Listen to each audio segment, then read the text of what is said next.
infrastructure. Now, mourners at a burial in Nyamira County were treated to a drama when Interior Cabinet Secretary Dr. Matiang'i engaged in a verbal spat with Kericho Senator Matiang'i-Cheruiyot.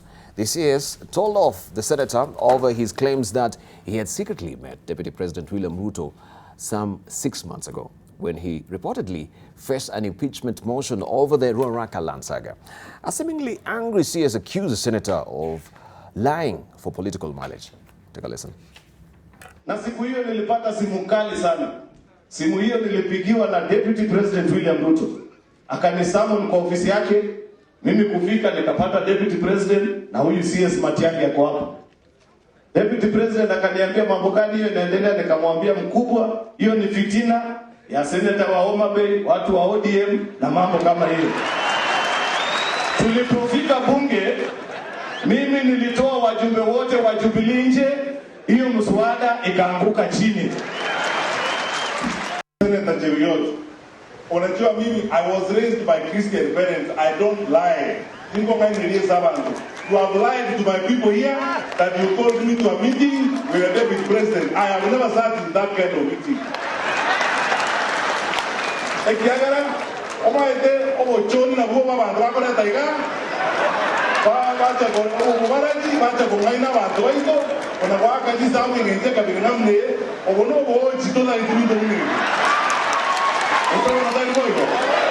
That is it. And of course, that was also a headlining story on the front page of a Standard yesterday. Matiang'i versus Cheruiyot. And first off, Interior CS refutes Kericho Senator's claim that the DP asked senators to water down Ruaraka land reports, which had implicated Matiang'i and other individuals in the multi-billion shillings round. Of course, remember, Ruaraka land also was another bone of contention as far as the primary schools, all land that has been grabbed, that was set aside for education or schools is concerned. Are you a liar, Matiang'i-Cheruiyot? Were you lying? You seem to have really rubbed the CS the wrong way. He flew off the handle, blown in his gasket. By the way, I don't know if it is Jakoyo or who is Matiang'i's friend on this panel, or if it is you, Dibal. If he has a friend, I'm still trying to understand what is it that made him furious. Because I never insulted him. I never said anything awful about him. I don't think there will be any crime. But it seemed to you... No, just give me my time, Dibal. Hold your horses for a minute.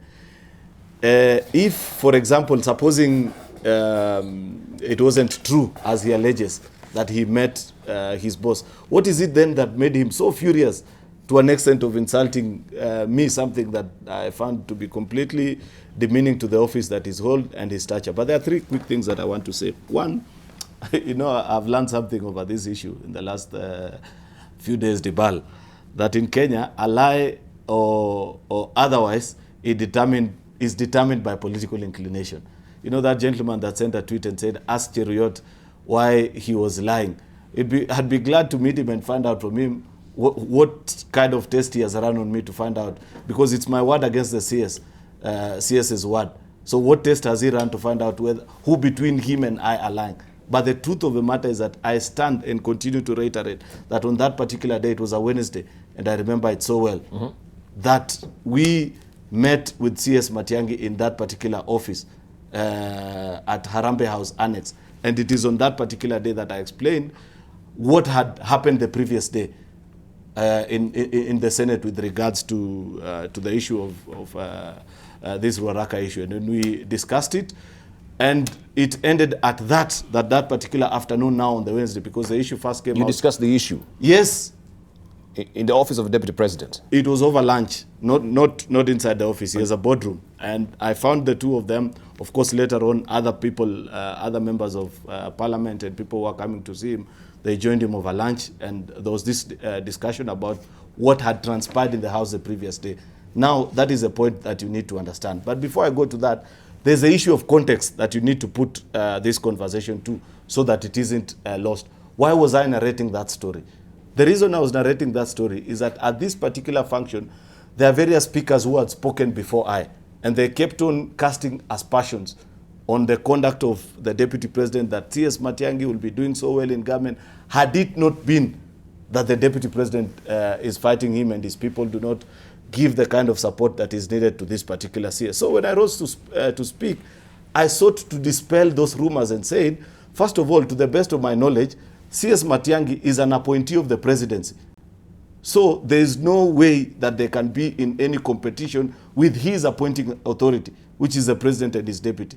Secondly, I gave that as an example that any particular point that the CS has called on any attention, be it in the course of his work as a cabinet secretary, or if there are any challenges that he has gone through, we have always been ready to support him. Therefore, it is those who are running that particular narrative in Kisii that are deceiving the people that some of us have no time for him. So it was important that I give that particular explanation. Now, let me explain what happened. On Tuesday, the day before, this particular report had been tabled by CPIC committee of the Senate on the issue of Ruaraka.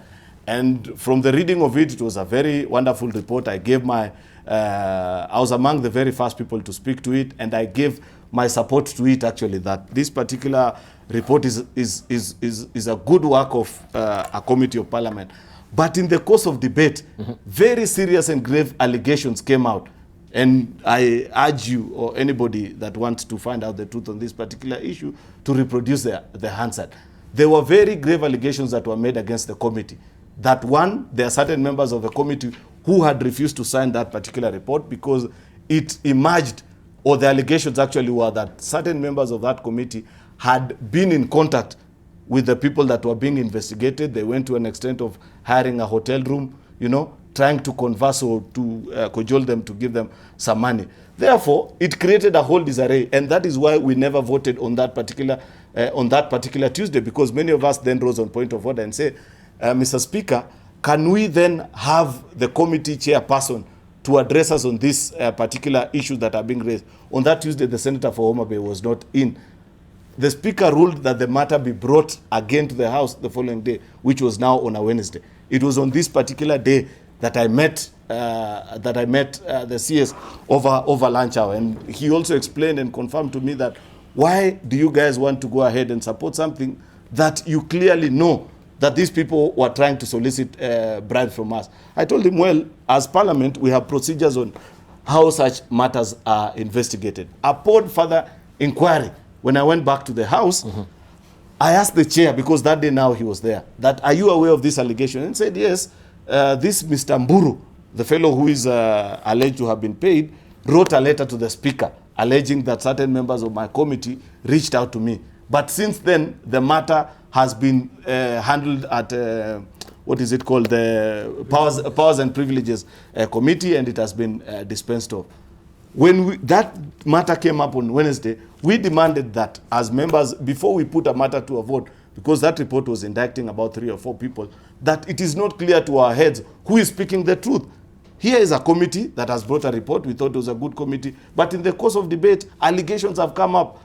And we have since been informed that a letter has even been written to the speaker, but the matter has been handled. Up to that point, none of us had heard about that particular issue.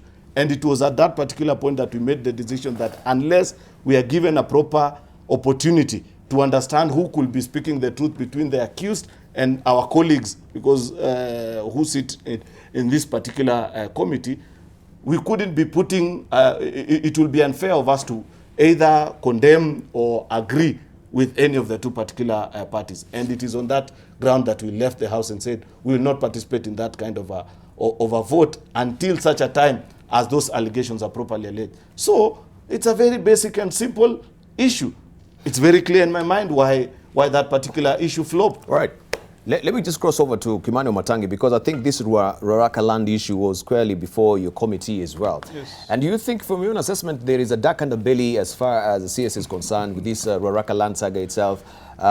He says some of the committee members actually were they were seeking also bribes. Were there any underhanded dealings as far as this report is concerned? Can I put a few things in context and in fact for purposes of clarity? One is that this matter was brought to the committee in which I sit. Two, Dibal, this committee, after we sat, found and still stands with the fact that Ruaraka land is public land. It is not private. It is public. We stood and we stand with another fact, that that land should not have been compensated. We have not changed our mind. That is the report.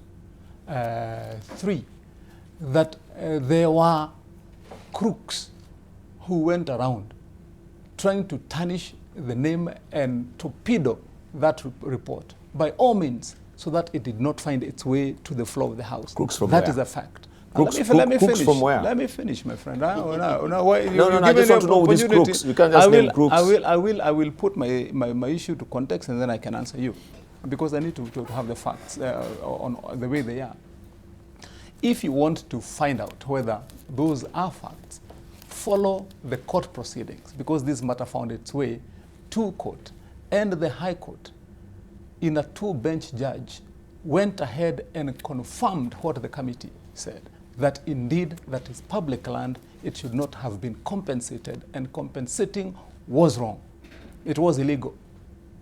Those are facts that you can't deny. They are there in the books, and they will be there in the history of this country. I am on record as having stood in that House and in that committee, and I said that the 1.5 billion that was given to Mboro was given wrongly. That is money that should have gone to construct schools like this Talent Academy and other places. That money should have gone to good public use. It was theft. That's what I said, and I still stand with that fact. Now, on the issue of Matiangi, as has been alleged, the only issue, one of the witnesses appearing before that committee, who is also a member of the Ministry of Education, came up with reports and said this report was given by a certain committee appointed by the ministry, and we give recommendations to the ministry where we said that that land should not be compensated as a task force of the ministry. And so we said, if the task force appointed by the ministry itself said that you cannot compensate this land, and gave facts that the reasons why you cannot not compensate is because this land indeed belongs to this school with this history. And this is a history that we can narrate, and all the records are there. Indeed, the EACC did a part of the job. In an affidavit that was filed in that matter by the EACC, they have detailed the chronology right from the day when a Mzungu called Babadogo himself donated that land to when the former, call him fugitive, former BCCI, the Bank of Credit, this was Ngoba, also donated some of that land. And this land then was also bought by members of the public who are contributing 500, 200, and then all of that's how they came to have this school. So all those facts are there. The only apex then, or the only nexus that brought in CS Matiangi was this, and this is where I would say that he had a right to be heard.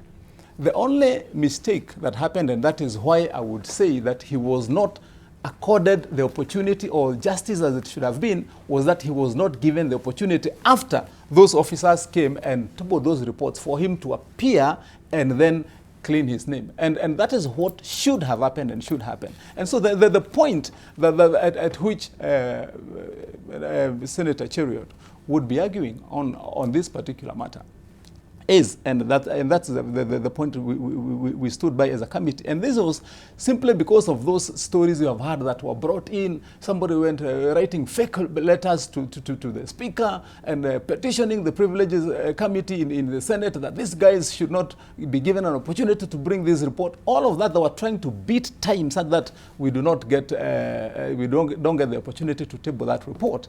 But forcibly, we ensured that that report found its way to the House. And so, as far as the CS is concerned, because those were allegations that were made, indeed, what had happened then, because it's in public domain, it's important that we put it clear, was that in that report, to authorize the payments, the PS, the CS are supposed to be the ones authorizing. According to the version that then we had, was that the CS was not informed correctly of that background. Now, what we should have done, what should have happened to the committee is, having then that information, the CS sought at the last minute to come and appear, but time had run out. If he had gotten that opportunity, he would have been able to either clear his name. So the committee did not indict him. That is a matter of fact on that basis that he was not given that opportunity. But every other allegation, every other allegation about what process was there, and this is important. Let me close this as a member of that committee, so that there is no gray area anymore again. Where we stand as a committee, and I speak for the majority of all of us, where we stand as a committee is that compensation for that land that was given to one borough, 1.5 billion, is public taxpayers' money that should not have been paid to that person. That's where we stand. Okay. Yeah. Aaron, do you agree with what Kimani is, Actually, he confirms. Do you hold with his view? He confirms something that the CS told me, which continue to add the cloud of mystery. He says, I tried to make a case before the committee, but they denied me an opportunity. And therefore, given that cloud of issue, this is politics. And this is a committee that is headed by a member who comes from the opposing party. When a cabinet minister walks up to you and says, when this issue came and I tried to explain myself before this particular committee, they denied me the opportunity. Then it justifies the action that we took. He did not get the opportunity because of the timeline. He was not denied the opportunity. Yeah, we need to wind up as well. Jacoyo. Debal, this reasoning is very offline. Nothing stops the Kajwang Matiangi committee from giving Matiangi an opportunity to appear before the committee. Yes. Before them. Yeah. Parliament does not have those limits. The fact remains, Debal, that taxpayer is 1.5 billion shillings poorer, and their land has been grabbed.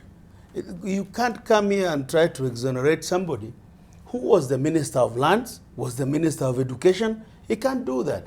Give him an opportunity so Kenyans stop talking about him with such suspicion. Matiangi must come clean. He was the Minister for Lands, for Christ's sake. He then went to Minister... Not then. Then, Minister for Education. Yes, but I'm saying the mere fact that he was Minister of Education and was Minister for Land casts aspersions in his integrity. You need to give him a chance. We need to know what he knows about this land. And Kenyans also need to know, who is this Mburu?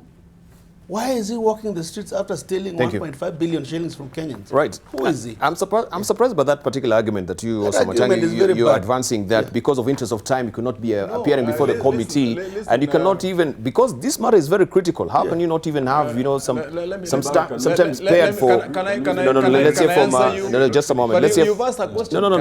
We'll come to you when that will be your closing remarks. Let me say only a few things. First, whether Matiang'i-Cheruiyot met Dr. Matiangi, and what they discussed can only be a matter of speculation for the rest of us right now. But listening to both of them, I heard Matiang'i-Cheruiyot say that he was summoned by the Deputy President and he met the Deputy President and Dr. Matiangi in order to defeat that report. Exactly. But now he says that he met them a day after, during lunch. So between the two of them, say such a thing, please, no, don't put words into my mouth. That's what I had you We to voted say. on Wednesday. I said we met on Wednesday. What I understand between the two of you, because of that prevarication, I would be inclined to disbelieve you. But that's not the point. For me, the point is that the admission by Senator Matiang'i-Cheruiyot is a very serious admission of breach of the Constitution. Article 94(4) makes it the duty of every parliamentarian to protect the Constitution and democratic governance. And if you then go to the oath of office that we all take as members of parliament, it is very clear. You swear to have allegiance to the Constitution and the people, and to act conscientiously, which means in good conscience. Yes. When you admit that you are in dereliction of your senatorial duties because of a summon by the Deputy President, when you know, and you have been the one talking about the distinction between the executive and the legislature, that is an admission of dereliction of duty. And thirdly, I think that The question of Ruaraka land is a very serious question. It's as grave as the Langata primary land that they tried to grab. It is as grave as the Eastleigh bus station right now, which was already grabbed and they are not returning it. It's as grave as any other public land that was taken. And instead of debating what could have happened, we should now be focusing on what must happen. Thank you. Thank you. So that money is briefly, brought back. yeah, that will serve as your closing yes. remarks, Dr. Tiende. With friends like Aaron Cheruiyot, the DP does not need enemies. Because to say that the DP summoned them and made them collapse, sabotage this report, you know, it's saying that the DP condoned this grabbing, that the DP condoned this kind of criminal activity. I think with friends like this, the DP doesn't need enemies. But for land grabbing in Nairobi, it's a very serious matter. It's going on day and night. Thank you. Even as recently, very recently, a hotel along Langata Road wanted to annex school land. So this thing is still going on and on and on. We need to find closure. Aaron Cheruiyot, your closing remarks, please. The cheap shots and attempt by Otiende Amolo and Eseli cannot derail the truth. If the CS brought to my attention issues which even Matiang'i has confirmed that the committee never accorded him the chance, how does that amount to diluting a report? I mean, he only brought to light a truth which I went and confirmed to be truth, that he was not given an opportunity. The committee can as well grant him an opportunity. 6 months has lapsed. Thank you. The standing orders provide for it. Right. And then we can debate the issue. Okay. So please spare me your cheap shots, Eseli and Otiende. Right. Jacoa, your closing remarks, please. Well, I agree with Eseli that DP does not need enemies. But I want to advise my friend Matiangi that the sooner he comes clean on this matter, the better. It does not matter how much yapping you do in funerals. You must come clean as a public officer. Thank you. Finally, Matiang'i, your closing remarks. Yes, I will take it to answer what Otiende was saying. Dibala, one thing that is not known, and I want to say it this morning, is I almost lost my life in Eldoret. I missed death by a whisker during that report, the tabling of that report. And that is something that is on record. Actually, people screamed near a petrol station where I was almost run over by a truck driving a small car, and it was intended to assassinate me. Whoever had planned it, God was on my side. But I will tell you this, that the contents of that report are exactly what I have said, and the only reason, because of the timeline, once that has closed, because they can be reintroduced after 6 months, then the CS can be given an opportunity to come and put the truth to paper, and then this matter will be dealt with once and for all. Thank you, Matiang'i. Yeah. Surprised that also there was an assassination attempt there because of this absolutely in Eldoret. Right, thank you very much, our panelists. We really do appreciate your input. Because we're strapped for time, we can't also read some of the tweets here, but thank you nonetheless for joining the show with me. I am Dibala now.